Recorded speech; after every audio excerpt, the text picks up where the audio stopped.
చివరి శ్వాస వరకు హిందుత్వం కోసమే పనిచేస్తానంటున్న రాజాసింగ్. హిందుత్వం కోసమే నా చివరి శ్వాస వరకు ఉంటాను. బీజేపీ అధ్యక్షుడు రాజీనామా చేసిన నేపథ్యంలో హిందుత్వ భావజాలం దేశానికి ప్రజలకు సేవ చేయాలని లక్ష్యంతో సరిగ్గా 11 ఏళ్ల క్రితం బీజేపీలో చేరాను. పార్టీ నన్ను నమ్మి తెలంగాణ అసెంబ్లీ ఎన్నికలు వరుసగా 3 సార్లు గోషామాల ఎమ్మెల్యే టికెట్ ఇచ్చింది. పార్టీ రాష్ట్ర జాతీయ నాయకత్వానికి నా హృదయపూర్వక కృతజ్ఞతలు. నా రాజీనామాని వాళ్ళ బీజేపీ జాతీయ అధ్యక్షులు జేపీ నడ్డా ఆమోదించారు. తెలంగాణలో బీజేపీ ప్రభుత్వాన్ని ఏర్పాటు చేయాలంటే రాత్రి పగల పనిచేస్తున్న లక్షలాది బీజేపీ కార్యకర్తల బాధను నేను అధిష్టానానికి తెలియజేయలేకపోవచ్చు. ఏ పదవి అధికారం వ్యక్తిగత లబ్ధి కోసం రాజీనామా చేయలేదు.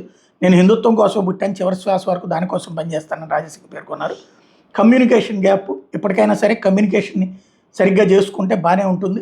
ఆయన రాజీనామా అన్నటువంటి దాంట్లో ఎక్కడ బీజేపీని ద్వేషించట్లేదు, దూషించట్లేదు. కాబట్టి కార్యకర్తలు ఆయన గురించి పాజిటివ్ కోవడంలో బీజేపీని దూషిస్తూ చేస్తే అది రాజాసింగ్కి మైనస్.